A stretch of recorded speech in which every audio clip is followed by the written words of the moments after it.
Secara umum sebenarnya kalau pemahaman narkoba itu apa sebenarnya, Pak? Sosialisasikan bahayanya, kemudian akibatnya, dan juga bagaimana solusinya, baik itu melalui rehabilitasi pecandu, bagaimana membentuk agar sekolah itu menjadi sekolah yang bersih dari penyalahgunaan narkotika atau sekolah yang bersinar.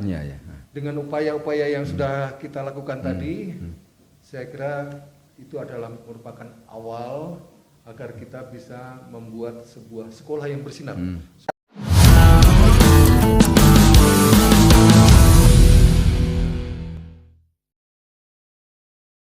Bismillahirrahmanirrahim. Assalamualaikum warahmatullahi wabarakatuh. Baiklah, bertemu lagi dengan saya Bapak Ilham Asriyadi SPD dalam podcast Sinias Semantra. Ya, pada siang hari ini kita kedatangan tamu dari Badan Narkotika Nasional Provinsi Nusa Tenggara Barat, Bapak Nur Rahmat. Begitu Bapak ya.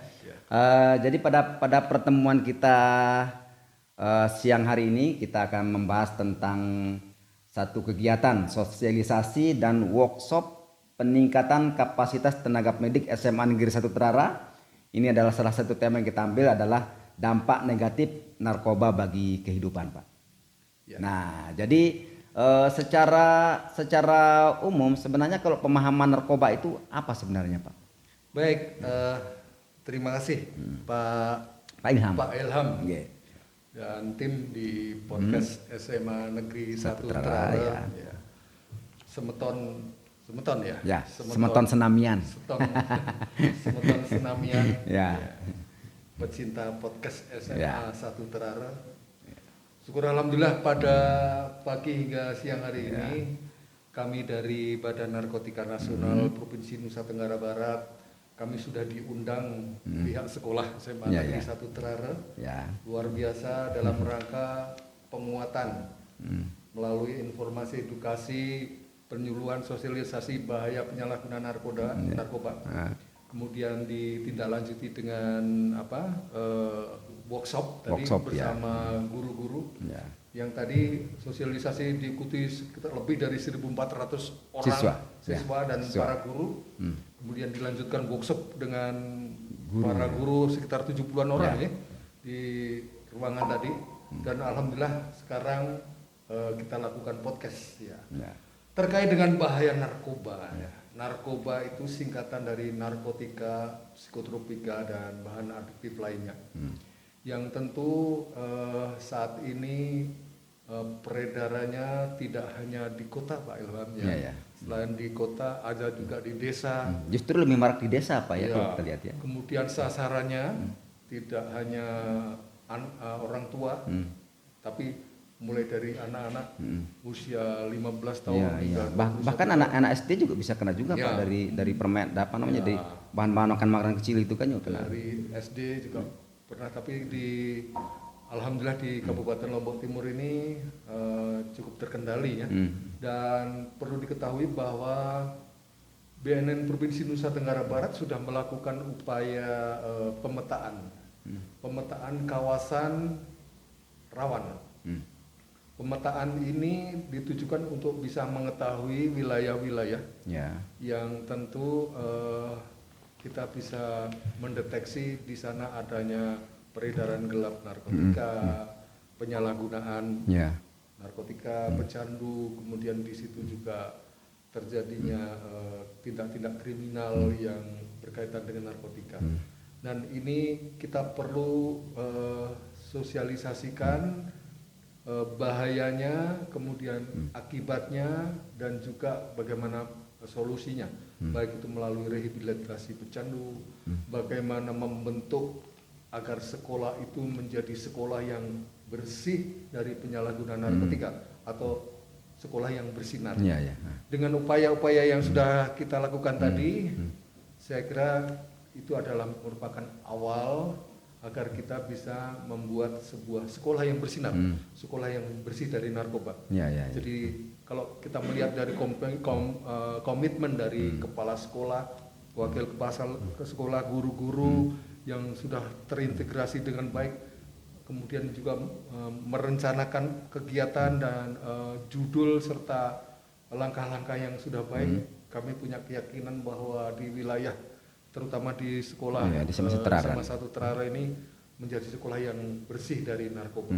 Demikian Pak Ilham. Nah, jadi kalau kita melihat sebenarnya yang terindikasi terkena narkoba ini kan yang paling rentan sebenarnya anak-anak umur SMA ini Pak ya. Nah, tetapi pada kenyataannya Pak justru sebenarnya merebak juga ke anak-anak SMP, bahkan ke masyarakat sekitar yang umumnya justru di bawah anak-anak yang SMA ini Pak.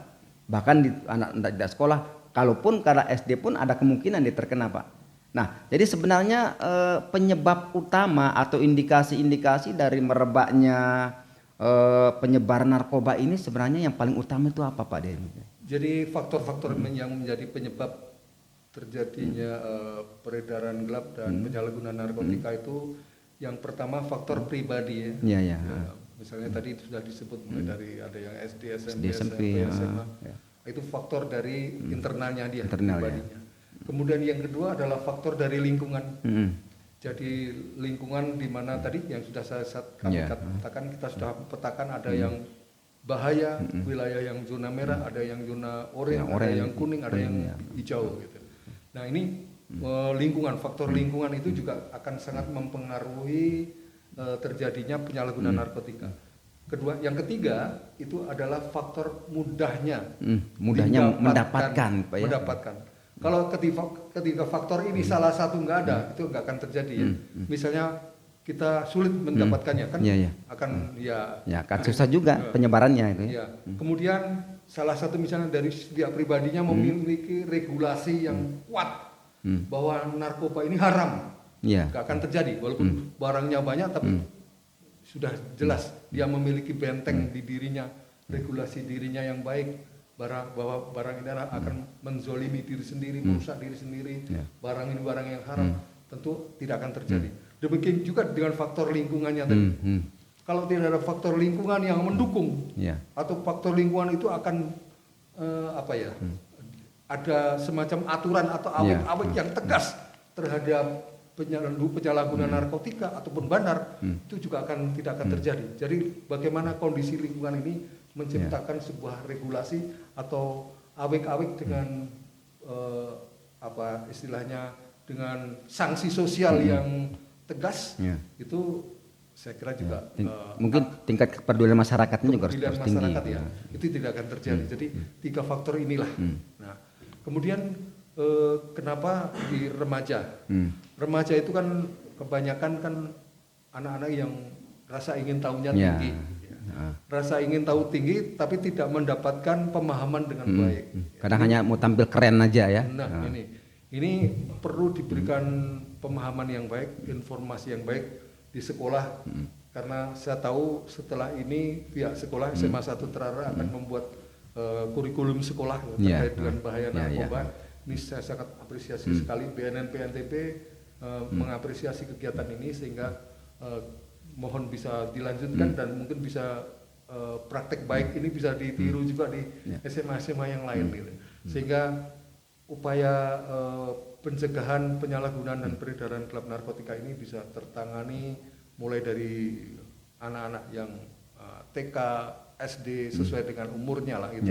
Bagaimana kita bisa menyampaikan tentang bahaya narkotika ini sesuai umurnya dengan tingkat pemahamannya, sehingga bisa menjadi memori bawah sadar bahwa narkotika ini adalah barang yang dilarang, haram, dan bisa menyebabkan penyakit ataupun merusak kesehatan.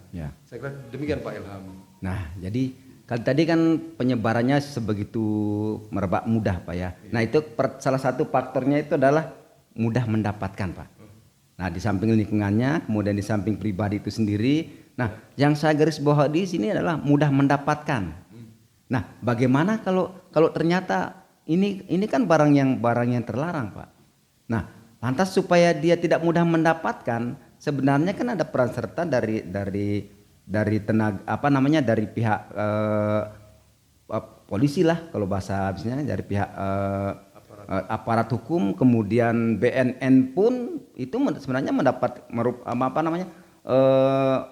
perannya sangat sangat tinggi, sangat kuat untuk menyebabkan untuk mengurangi atau bahkan menyetop kemudahan peredaran narkoba ini, Pak. Nah, sebenarnya jadi bagaimana peran atau upaya dari BNN sendiri dengan aparat hukum meredam kemudahan orang mendapatkan narkoba ini, Pak? Baik, jadi upaya penegakan hukum yang tegas, kemudian bagaimana upaya mencegah jangan sampai barang-barang itu masuk ke wilayah suatu wilayah. Tapi saat ini adalah kondisinya bahwa pecandu penyalahguna atau demand-nya itu masih tinggi ya, tinggi. Sehingga orang dengan penuh keberanian dengan bahaya apapun itu akan berusaha memasukkan ke wilayah itu, sehingga barang itu jumlahnya banyak. Karena itu tadi, jadi demand itu masih tinggi. Kita tahu bahwa di Nusa Tenggara Barat ini pecandu penyalahguna yang 1 tahun terakhir ini masih aktif menggunakan itu sekitar 4.750-an lebih lah orang. Itu cukup besar, itu demand yang besar. Meskipun aparat penegak hukum sudah misalnya sudah mencegah atau menyita sekian kilogram sabu-sabu, ganja, tapi mereka juga masih bisa memanfaatkan obat-obatan yang lain, resep dokter yang mestinya tidak boleh digunakan sembarangan, itu mereka juga akan lari ke sana juga. Ya, ini hal yang cukup memprihatinkan, dan tentu kami dari BNN, kepolisian, aparat penegak hukum tidak bisa sendirian. Kita harus bergandeng tangan bersama masyarakat, pemerintah, pihak swasta, media. Saya kira melalui podcast yang media begini kita bisa mengajak bersama. Kemudian juga dari media-media lain dan media online dan sebagainya, kita bisa ajak bersama untuk bersatu padu mencegah, melindungi dan menyelamatkan masyarakat dari bahaya penyalahgunaan narkotika. Demikian Pak Elvan. Nah, berarti narkoba itu bukan berarti harus ada ganja dan sebagainya, Pak. Nah, di dalam obat-obat yang beredar di masyarakat pun sebenarnya ada kandungan narkobanya, Pak. Ya. Nah, misalnya ada obat tertentu yang ketika dikonsumsi dengan jumlah yang melebihi, dia itu akan memberikan pengaruh yang sama dengan narkoba itu. Nah, apakah untuk hal penggunaan obat-obat seperti itu ada enggak dari upaya pelarangan atau mungkin pembatasan dari BNN sendiri atau dari aparat sendiri itu? Karena kalau kita lihat masyarakat mau beli komik misalnya ya, minum banyak-banyak kan kita enggak tahu apakah ngapain dia beli banyak-banyak kan gitu seterusnya. Ya.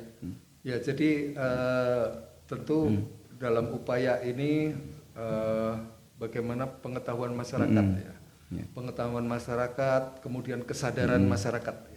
Bagaimana kalau sampai menggunakan obat yang tidak sesuai dosisnya, itu perlu diberikan pemahaman, penjelasan kepada masyarakat, terutama keluarga, kemudian juga adik-adik pelajar.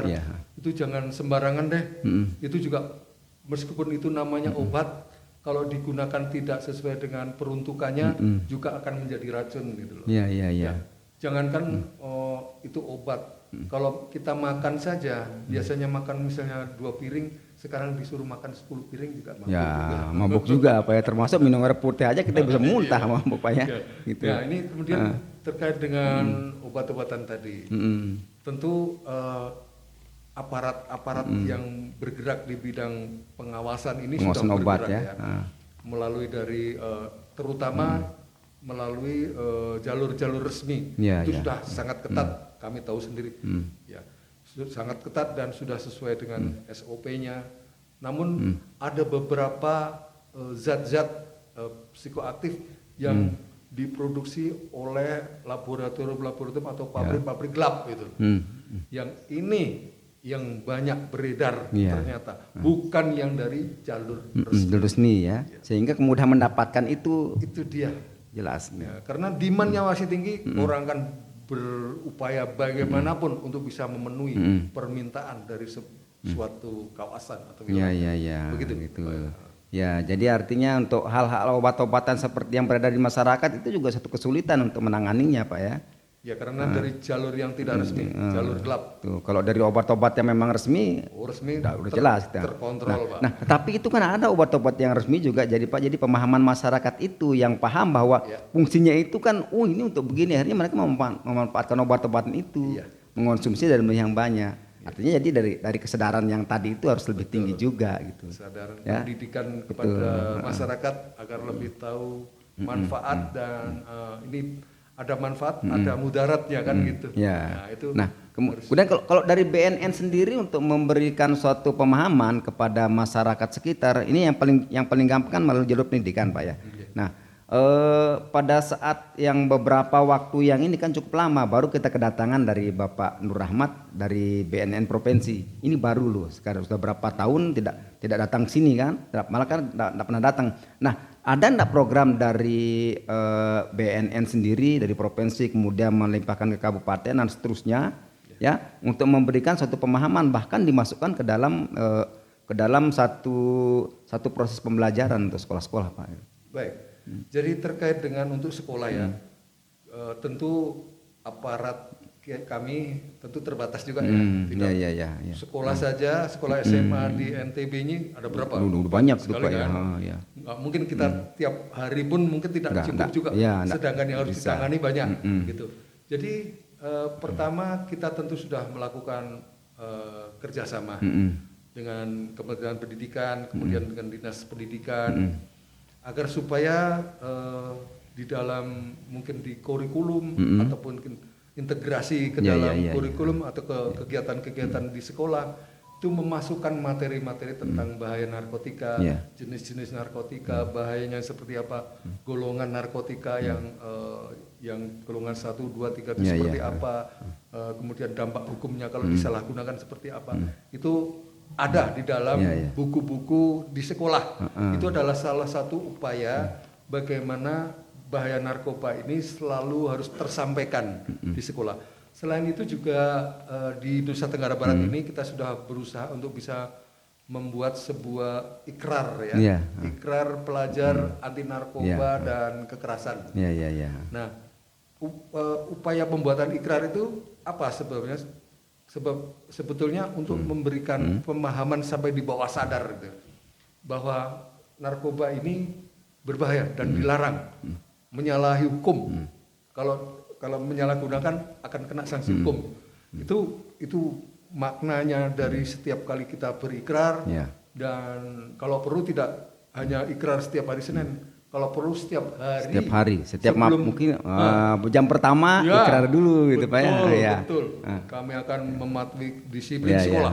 Kami tidak akan menyalahgunakan narkotika. Kami tidak akan melakukan bullying. Itu tiap hari. Jadi anak-anak kita itu perlu diingatkan setiap hari. Jadi pemahamannya baik, kemudian mulai dari memori jangka pendek, jangka panjang, di bawah sadar pun teringat terus gitu. Nah, ini upaya-upaya yang bisa berkelanjutan, yang bisa kita terapkan. Tidak perlu harus menunggu dari BNN datang setahun sekali ya kalau datang ke sini. Kalau enggak, karena yang lain masih ada banyak sekolah yang lebih berbahaya. Dan tentu kita juga harus menyesuaikan kegiatan sekolah. Beberapa waktu yang lalu ketika kegiatan-kegiatan murid baru itu PDMB pengenalan lingkungan sana. MPLS. Itu kita semua turunkan semua dan tidak bisa mengcover semuanya. Tidak tercover. Ya itulah peran dari guru bimbingan konseling, kemudian tim di sekolah. Ya kita sudah anjurkan setiap sekolah itu bisa membentuk sebuah satgas anti narkoba di sekolah untuk mewujudkan sekolah yang bersinar, sekolah yang bersih dari narkoba. Itu yang kami harapkan. Jadi tidak perlu harus menunggu BNN datang. Ya, itu kalau itu sudah terlalu lama, nanti godaan sudah semakin besar. Baru datang bisa. Jadi marilah kita bekerja bersama-sama. Kita bahu membahu. Manakala kita jangan sampai terjadi dulu baru kita bertindak, tapi kita sudah preventif lah. Preemptif untuk mencegah bahaya penyalahgunaan narkotika, terutama di sekolah. Jadi kalau di MPLS kami juga mengundang dari kepolisian untuk memberikan materi itu. Nah, tetapi yang kadang-kadang ya penerapan pada pemberian mengingatkan kembali ke anak-anak itu ya memang harus rutin diberitahukan, Pak. Nah, kemudian sekarang kalau kita kan di dunia pendidikan ini tentunya nanti untuk pencegahan ataupun untuk penanganan kan kita harus tahu sebenarnya anak-anak ini kalau kita ngelihat indikator itu ciri-ciri dia itu kira-kira ciri-ciri dia terkena narkoba itu di antara anak-anak yang sekelas SMA ini apa, Pak? Bagaimana kita melihat seperti itu? Ya, baik. Ini salah satu mengenal ciri-ciri ya. Bahaya narkoba itu akan menyasar di tiga hal. Ya. Pertama ke fisik. Ya. Ada perubahan fisik. Psikis, kemudian perilaku, ya. Dan apa yang ditujukan seseorang yang setelah menjadi pecandu penyalahguna narkotika ini 180 derajat dari kegiatan sebelumnya.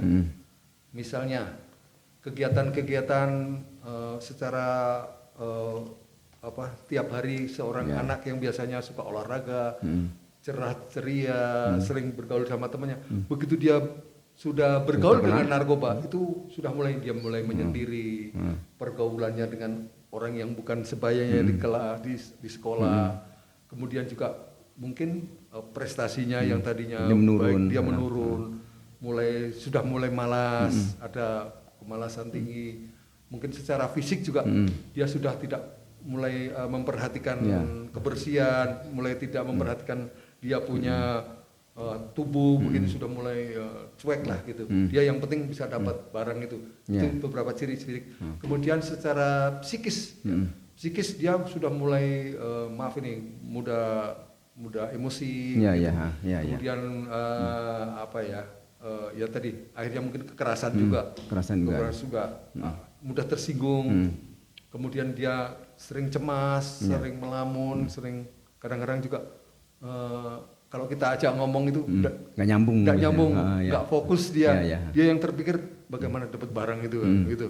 Dia nggak fokus, nggak nyambung. Atau mungkin kalau yang selama ini diajak bicara bisa nyambung baik, ini melantur ke sana kemari, atau yang lain-lain. Nah itu beberapa hal. Kemudian tingkah laku juga, perilakunya yang tadinya dia baik-baik saja, bisa sopan, akhlaknya baik, ternyata sekarang sudah mulai brutal, mulai tidak suka dengar perintah gurunya juga masuk. Itu sudah mulai melawan, mulai sudah mulai akhlaknya yang baik selama ini sudah tidak lagi. Dia tidak bisa menghormati guru, apalagi guru, teman, apalagi. Nah ini hal-hal yang menjadi ciri-ciri tadi. Kemudian pergaulannya juga sudah beda. Yang dulunya dengan teman-temannya sebaya udah mulai dengan orang lebih tua.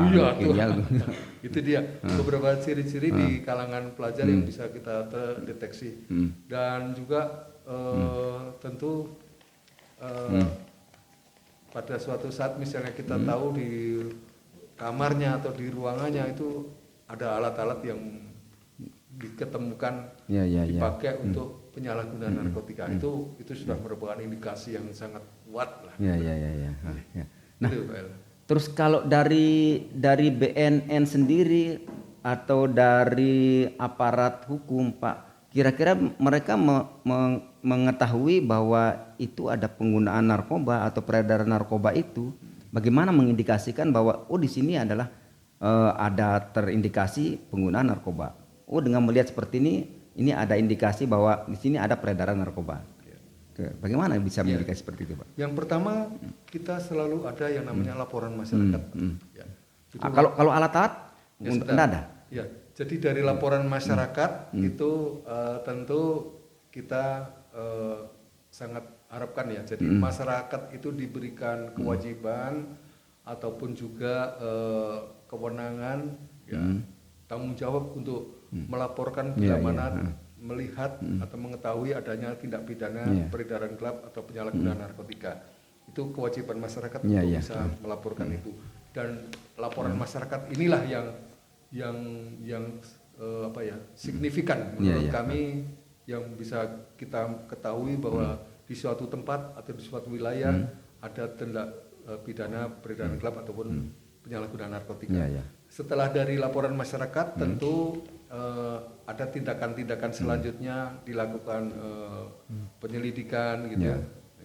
Penyelidikan kemudian nanti ketahuan ada tersangkanya, kemudian dari bahan bakunya kita bisa tahu semuanya.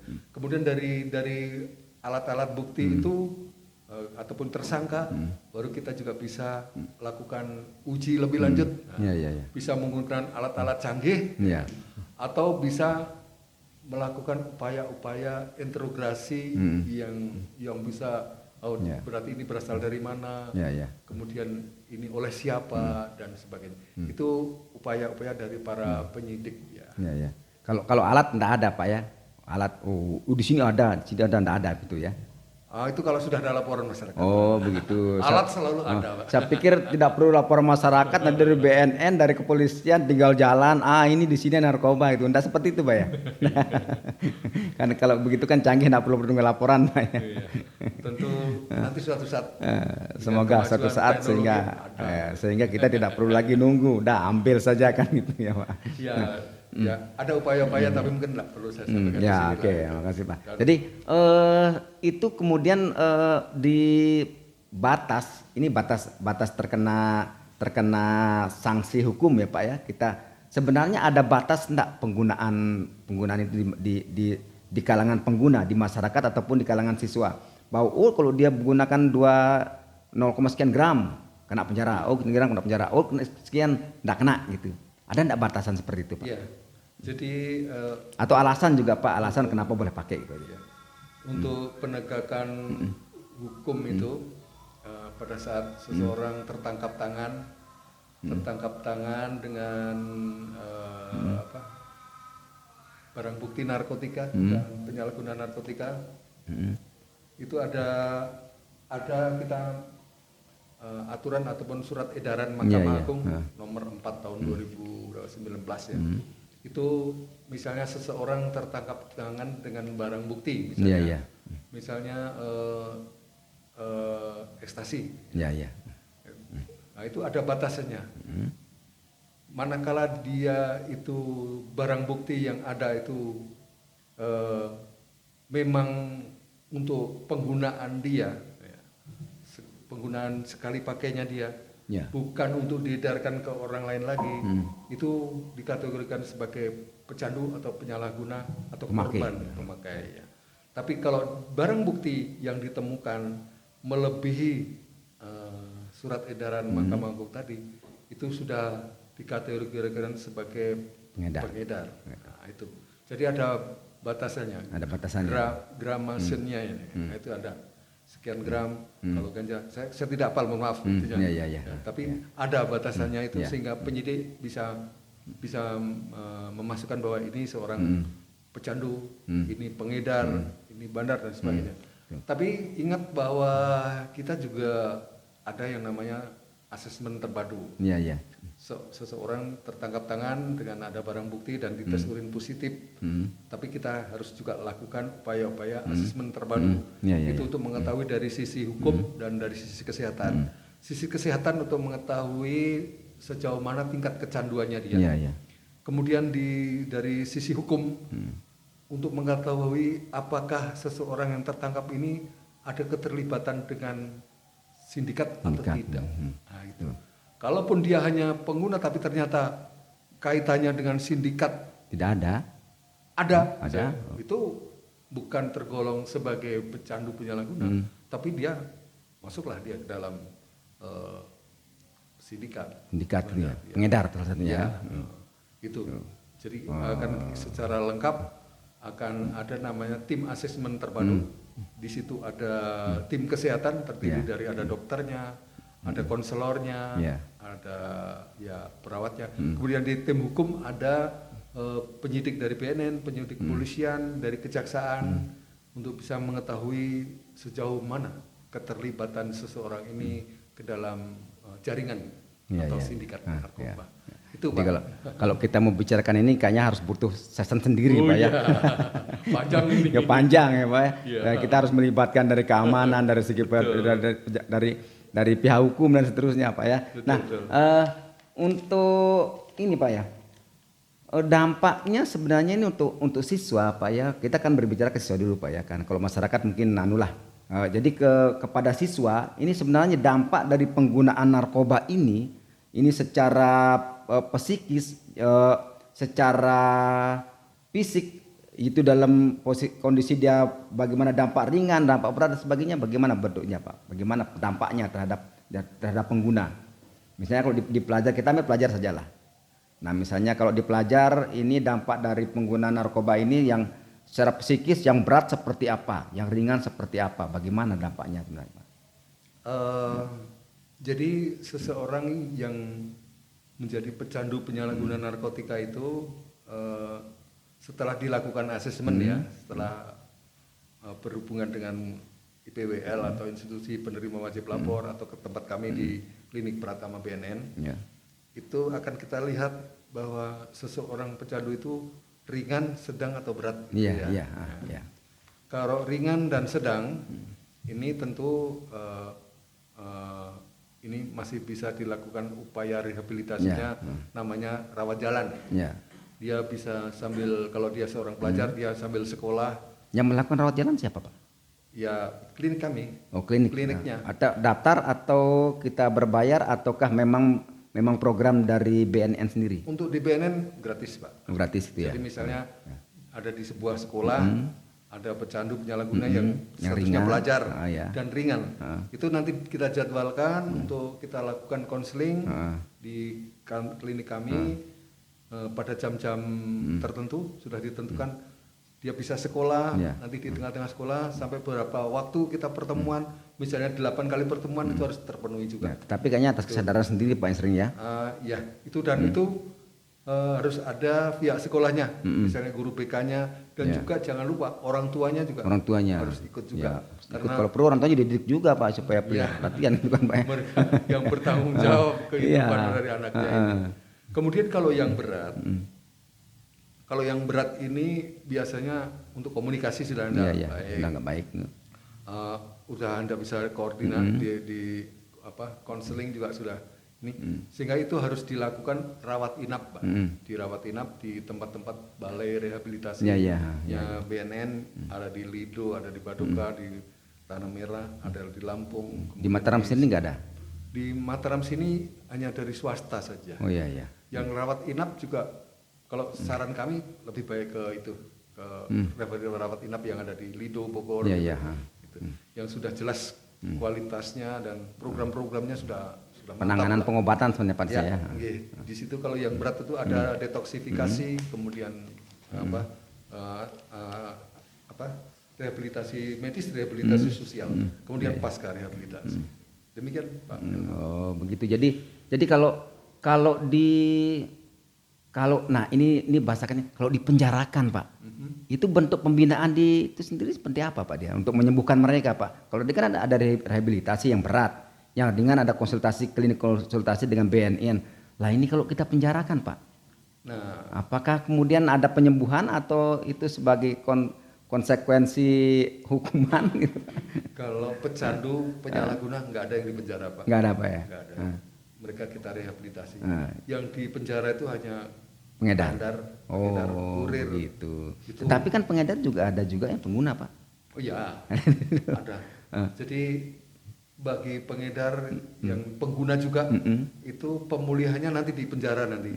Di penjara sana sekarang juga ada upaya rehabilitasi medis, rehabilitasi sosial berbasis dari lapas gitu. Iya. Sekarang juga mengundang dari BNN, kita diminta ke sana untuk melakukan konseling juga. Artinya dipisah ya, yang rehabilitasi penempatannya dipisah kemudiannya. Kalau mereka bandar, ya pada saat rehabilitasi saja kita kumpulin. Oh begitu. Tapi tetap dia kan bareng. Hukumannya kan tetap. Saya kira mereka ada penjaranya ruangannya sendiri, kemudian ada sendiri. Kebetulan kita di sini belum ada lapas tentang narkotik. Oh, begitu. Jadi lapas umum aja gitu. Nanti pas terjadi pas mau dibina baru dipisahkan gitu dalam di hari-hari tertentu itu Pak dari BNN gitu Pak ya. Kalau sudah ada lapas khusus narkotika mungkin ya itu bisa kita pisahkan. Karena kan beda itu yang akibat dari kriminal umum dengan narkotik kan beda gitu. Ya. Mestinya terpisah. Oh ya begitu sebaiknya Pak sehingga lebih cepat proses penyembuhan Pak ya. Penyadaran, penyembuhan dan seterusnya. Gitu ya. Nah, terus itu kan untuk larinya ke hukum Pak ya. Nah, sekarang kalau jadi dari program itu program sekolah bersinar tadi kenapa harus ke sekolah? Untuk ini kan bersih dari narkoba maksudnya kan di sekolah itu kan Pak ya. Kalau di masyarakat sendiri bersih narkoba itu programnya apa? Sebenarnya di sekolah kenapa? Kemudian di masyarakat ada enggak gitu program seperti itu Pak dari BNN? Kalau di masyarakat itu ada namanya Desa Kelurahan Bersinar. Itu sudah diinisiasi lama itu Pak. Oh, itu sudah lama. Kemudian ada Kampung Tangguh Anti Narkoba. Nah itu sudah lama. Itu di masyarakat untuk masyarakat. Untuk masyarakat ya. Ya. Kemudian di semua daerah atau tertentu? Semua daerah. Ya. Semua daerah. Dan apalagi yang pemerintah daerahnya punya komitmen yang tinggi terkait dengan bahaya narkotika ini, mereka sangat gencar. Kecamatan yang tinggi prioritasnya terhadap bahaya narkoba ini akan dia betul-betul kawal, mulai dari perencanaannya di tingkat desa, di kelurahan, sampai kegiatan itu dia kawal, beliau kawal, para camat, lurah, dan bapak bupatinya. Gitu. Dan kalau di sekolah, kenapa sekolah? Nah ini kita melihat bahwa jumlah SMA pertama Pak ini? Iya. SMA. Ya, jumlah pecandu penyalahguna ini kan di usia-usia sekolah usia semua SMA itu ya. Ya 15 sampai 21 lah ya. Itu sampai mahasiswa kadang-kadang tapi di umur-umur SMA itu tinggi lah. Ke 17 lah kalau SMA. Tadi kan saya gambarkan ada angka yang naik di usia sekolah itu. Itu itulah yang menjadi atensi dari BNN untuk kita juga harus menyasar di tingkat sekolah dengan pola-pola seperti apa.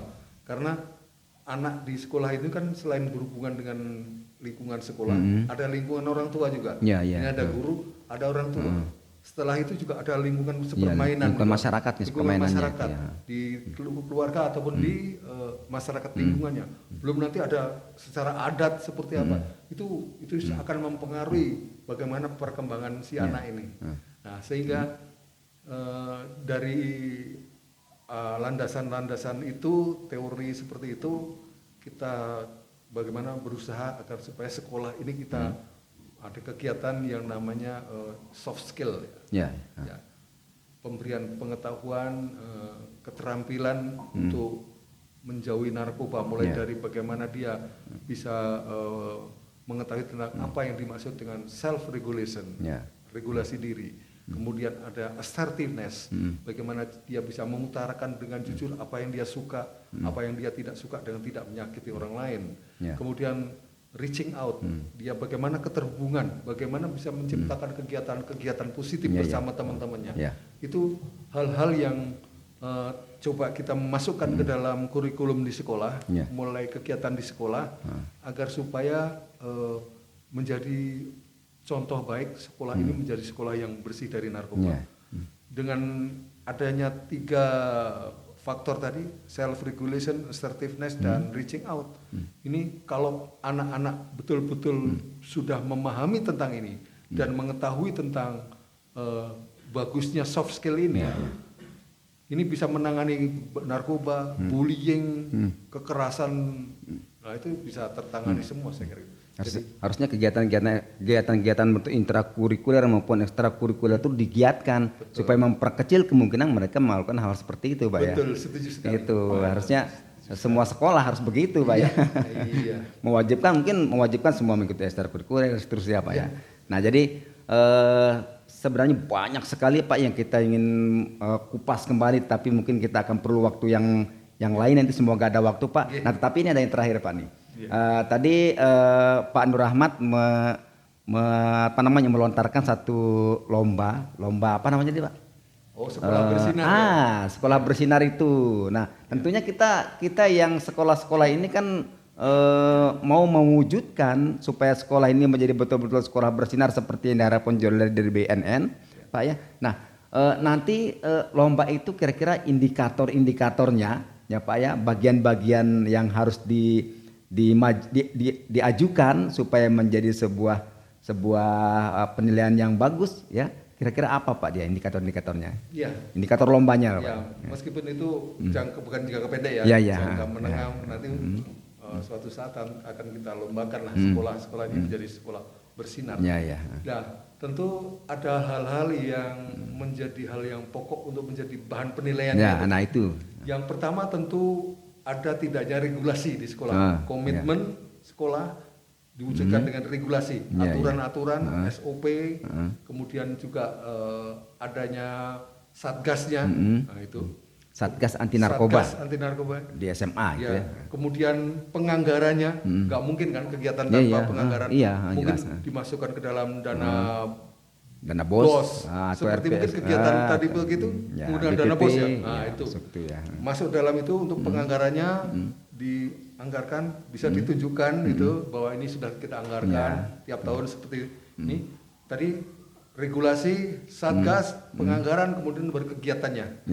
Kegiatannya seperti apa? Apakah hanya sosialisasi saja atau mungkin dalam bentuk lain? Mungkin ada semacam podcast begini atau lomba olahraga atau mungkin juga semacam dengan keluarga diajak lomba menulis esai tidak masuk di sana? Boleh di situ. Ya, ada lomba-lomba yang dalam rangka anti narkoba membuat sebuah poster anti narkoba, itu boleh silakan saja. Jadi ada aktivitas untuk anak didik ini itu tetap selalu menggiatkan anak didik itu untuk berinovasi, memberikan ada ide-ide baru ya, yang tentu anak-anak kita yang ini kan luar biasa itu, ide inovasinya tuh baru-baru. Kadang-kadang kita luar biasa ini gitu. Kadang-kadang saya tertegun juga nih, kok mampu dia berpikir untuk bisa begini.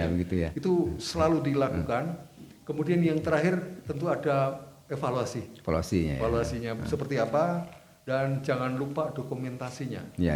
Dokumentasi jejak digital, kegiatan-kegiatan yang sudah dilaksanakan. Jadi kita tidak membiasakan bulan depan ada lomba, sekarang baru ada kegiatan lengkap, laporannya lengkap. Tidak seperti itu. Seperti itu ya. Proses. Jadi, berarti Pak proses selama berapa lama biasanya dipakai? Tentu 1 tahun lah. 1 tahun ya. Atau 2 tahun terakhir itu biasanya kita pakai. Jadi tidak ada ceritanya hanya 1 bulan sudah ini lengkap jadi udah ada. Jadi artinya program yang lomba ini tidak dalam jangka waktu tertentu, tetapi akan melalui sebuah proses. Proses 2 tahun terakhir baru dilakukan penilaian gitu Pak ya gitu. Kemudian nanti akan mengisi semacam portofolio apa yang sudah dilakukan. Kemudian regulasinya seperti apa, ada sudah nanti tinggal diisi-isi, masukkan ke dalam link begitu, kirim, kita nilai. Begitu. Saya kira nanti BNS sendiri, ada lomba sekian bulan, lanjut. Ya enggak. Berarti proses yang dinilai adalah prosesnya gitu Pak ya. Nah, kadang-kadang mungkin tidak perlu diprogramkan. Ini ada program, ada penilaian secara tidak diberitahukan, kemudian langsung pengumuman, gitu ya. Oke, seperti penggunaan lomba-lomba penggunaan bahasa kemarin kita seperti itu. Dinilai setahun Pak ya, tanpa diberitahu. Bapak menggunakan bahasa secara di lingkungan pendidik, di lingkungan pemerintahan sudah baik dan benar. Nah, mudah-mudahan akan seperti itu juga dari BNN ini. Seperti gitu. Sehingga kesadaran itu yang dimunculkan langsung dari gitu. Prosesnya. Begitu. Baik Bapak Nur Rahmat, terima kasih atas waktunya memberikan kami satu pencerahan tentang narkoba, bagaimana pengaruhnya dan bagaimana mengatasinya terutama di sekolah-sekolah, khususnya di SMA yang 1 Terara. Terima kasih sekali lagi Pak Nur Rahmat. Semoga nanti sehat selalu dan bisa kita berkolaborasi lagi untuk berbicara tentang, berdiskusi tentang narkoba dan seterusnya Pak. Demikian dari podcast Sinias Semantra. Semoga ini menjadi satu hal yang positif. Salam Semantra. Salam sehat tanpa narkoba.